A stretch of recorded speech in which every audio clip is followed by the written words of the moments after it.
This incident occurred approximately 3 years ago, just a few days before Christmas. Specifically, it was December 20th. I was living alone at the time in a rental house just outside of town. It wasn't exactly in the middle of nowhere, but the houses were spaced out enough that if you screamed, your neighbors probably wouldn't hear you unless their windows were open. And since it was winter, nobody's windows were open. I've always been the type of person who checks the locks 3 times before bed. I'm cautious, but nothing prepares you for something like this. I came home from work around 4:30 p.m.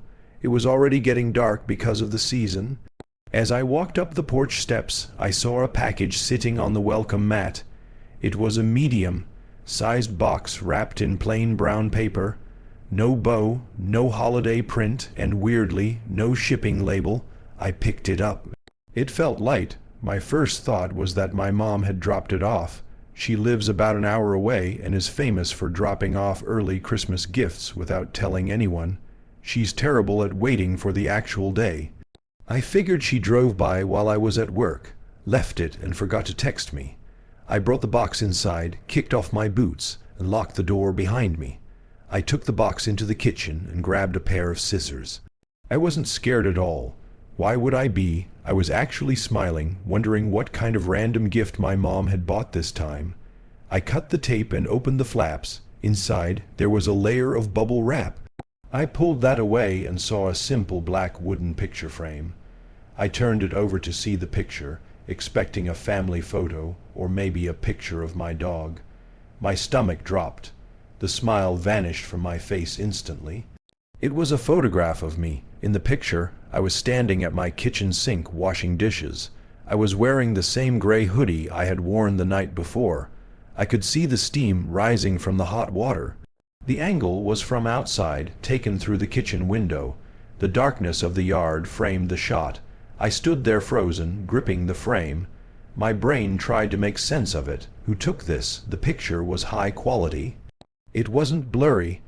Someone had stood in my backyard, right up against the glass, and taken a photo of me while I was completely unaware, listening to music and scrubbing a pan.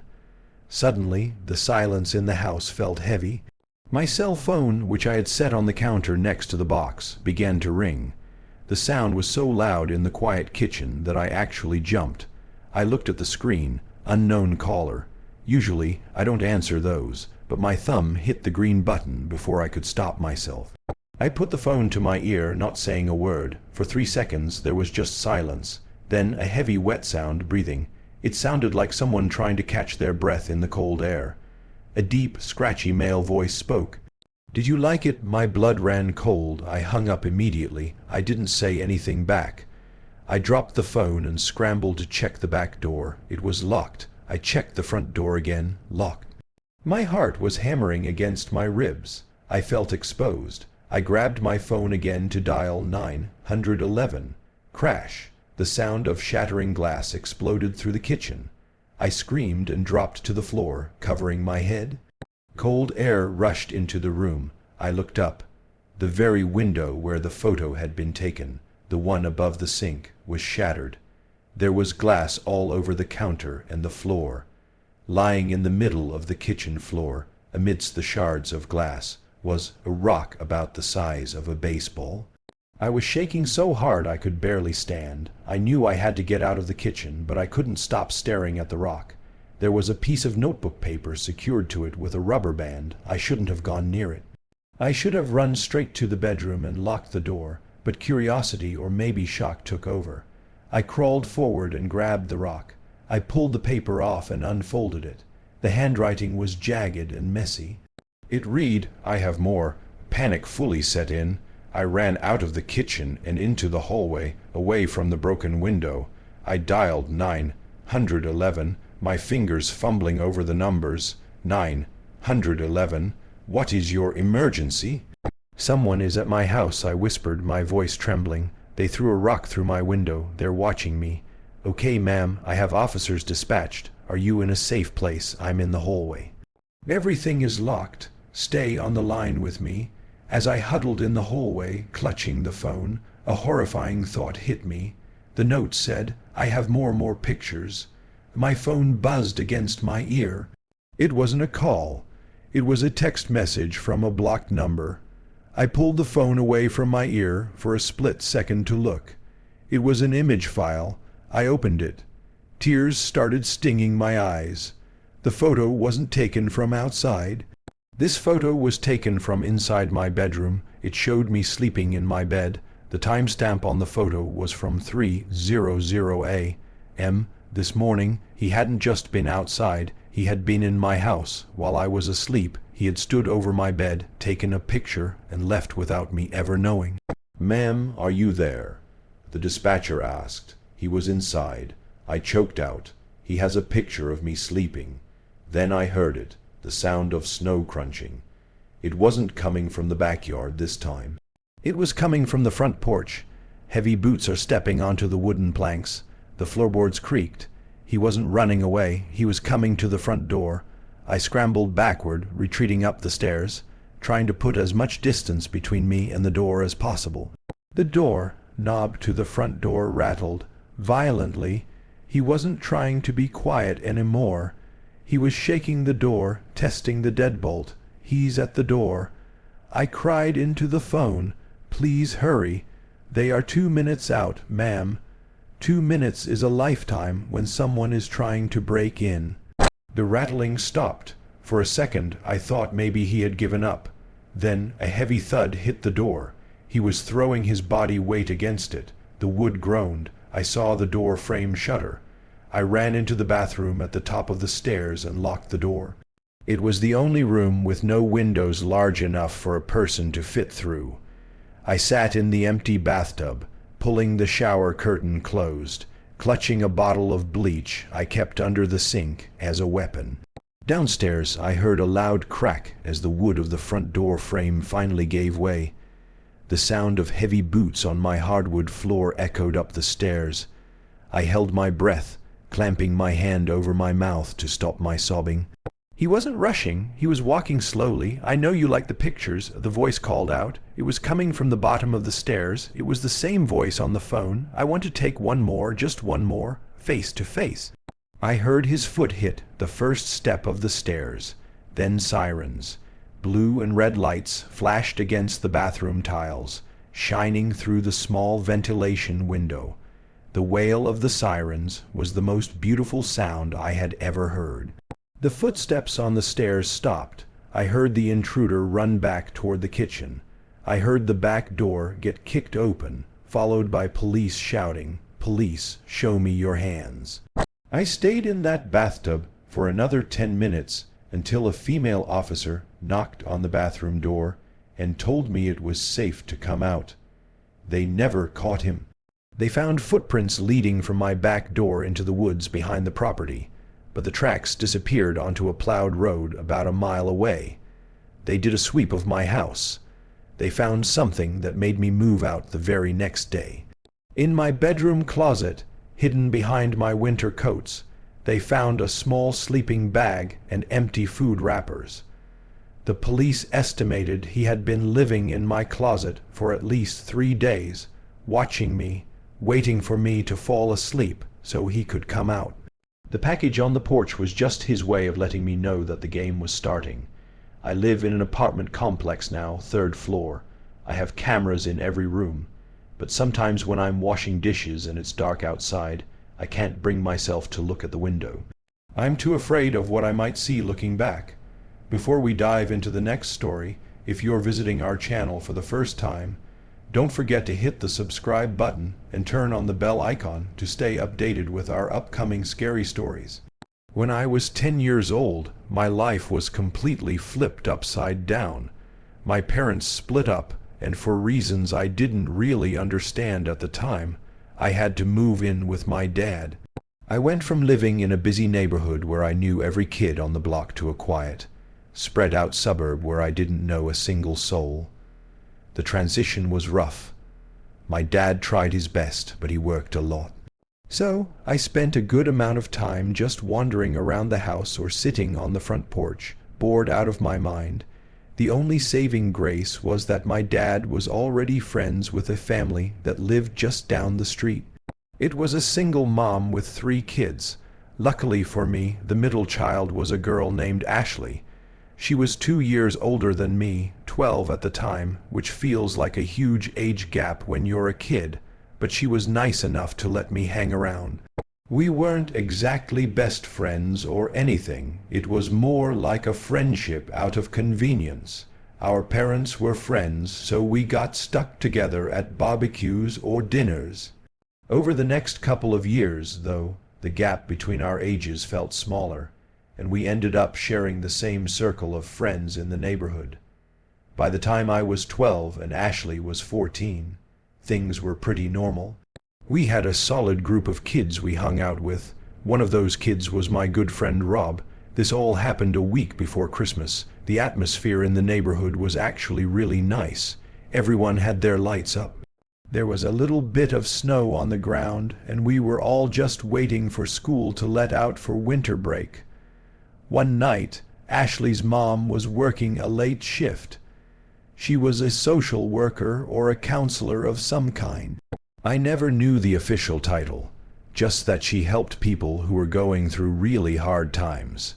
Because she was working, Ashley and her younger brother, who was about 9, were home alone. My friend Rob went over there to hang out. Now, looking back, I know Rob probably had a crush on Ashley. He wasn't really supposed to be there when her mom wasn't home. Parents in our neighborhood were strict about boys and girls hanging out unsupervised.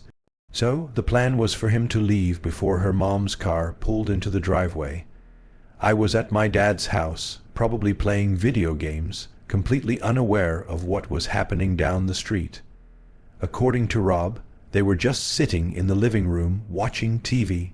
Ashley's little brother was in the other room playing with some toys. It was around 8:00 p.m. when they heard a knock at the front door. It wasn't just a regular knock, though. Ashley's mom had this specific rhythm she would use when she forgot her keys or just wanted them to open the door for her. It was like a couple of taps. When Ashley heard that specific rhythm, she jumped up. She looked at Rob with wide eyes. They both panicked, thinking her mom was home early and Rob was about to get busted. Without thinking twice, Rob scrambled toward the back of the house. He opened the window in the laundry room, squeezed through it, and dropped into the backyard. He sprinted through the snow, cut through the neighbor's yard, and ran all the way to his house down the road. He told me later that he felt relieved. He thought he had made a clean escape. He went into his room, caught his breath, and probably played PlayStation for the rest of the night, thinking everything was fine. But it wasn't Ashley's mom at the door. Ashley, thinking the coast was clear and that her mom was waiting in the cold, unlocked the deadbolt and swung the door open. It wasn't her mother. Standing on the porch was a woman Ashley had never seen before. From what the police pieced together later, this woman was the sister of a lady Ashley's mom had been helping through her job. Ashley's mom had been working closely with a client who had severe mental health issues. That client had a sister who had recently been released from a mental institution. Somehow, this woman had become obsessed with the social worker helping her sister. She blamed Ashley's mom for something. Maybe for interfering with her family, or maybe it was just a delusion. Nobody really knows the logic, but she had stalked Ashley's mom. She figured out her work schedule. She figured out where she lived. And terrifyingly, she had watched the house long enough to learn the secret knock Ashley's mom used. When Ashley opened that door, the woman forced her way inside. I don't know exactly what happened in the hallway, and I'm glad I don't, but Ashley's younger brother heard the commotion. He peeked out from the other room and saw a stranger attacking his sister. He didn't scream. He was smart. He ran out the back door, the same general direction Rob had gone, and pounded on the next door neighbor's door until they answered. They called 911 immediately. I remember waking up to the sound of siren. It wasn't just one siren. It sounded like every police car in the county was on our street. My dad ran into my room and told me to stay away from the windows, but of course I looked. The street was lit up with red and blue flashing lights. It was blinding against the white snow. I saw an ambulance, but it wasn't in a hurry to leave. That's usually a bad sign. The details didn't come out until a few days later. It's hard to even type this out because it feels like a nightmare, but it was real. The woman had brutally murdered Ashley, but she didn't just kill her. She did things that I can't wrap my head around. When the police entered the house, they found the woman sitting in the living room just waiting. She didn't fight them. They found Ashley's body in the bathroom. The woman had dragged her there and put her in the bathtub completely naked. And the worst part, the part that made my dad throw up when he heard it, was that the woman had decapitated her. The police couldn't find Ashley's head initially.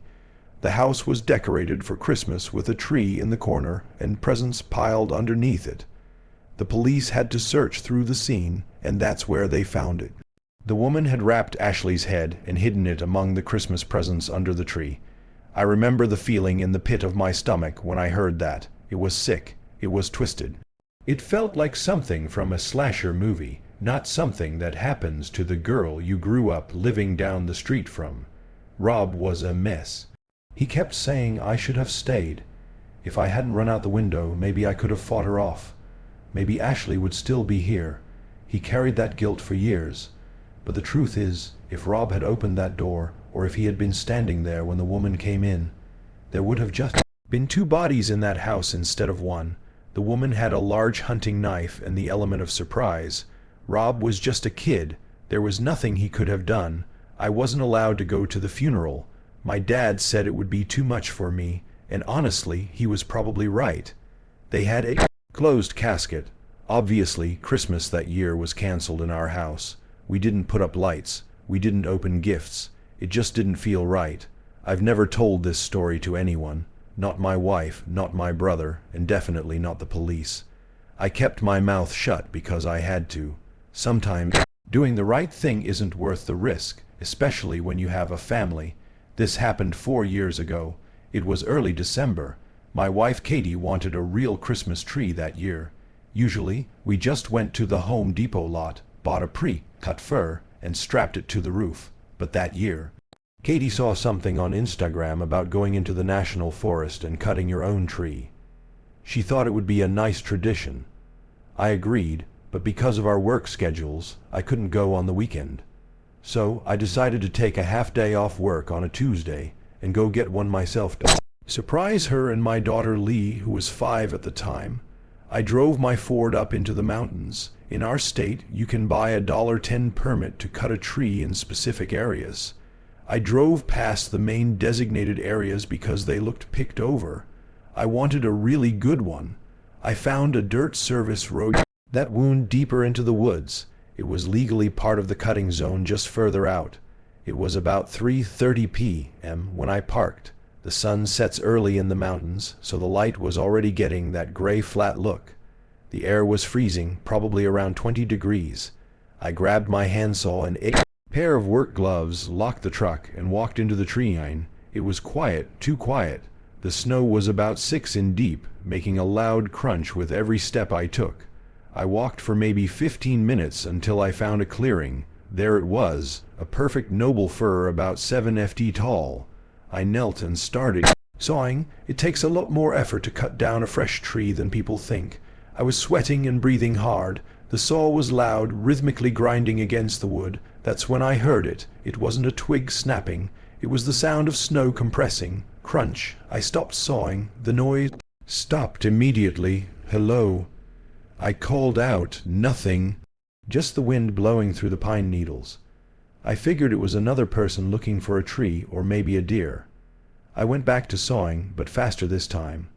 I felt a weird prickling on the back of my neck. You know that feeling when you just know eyes are on you. I cut through the last bit of the trunk and the tree toppled over. I didn't waste a second. I grabbed the trunk and started dragging it back toward the road. Dragging a tree through snow is exhausting. I had to stop to catch my breath. I looked back at the tree line I had just come from.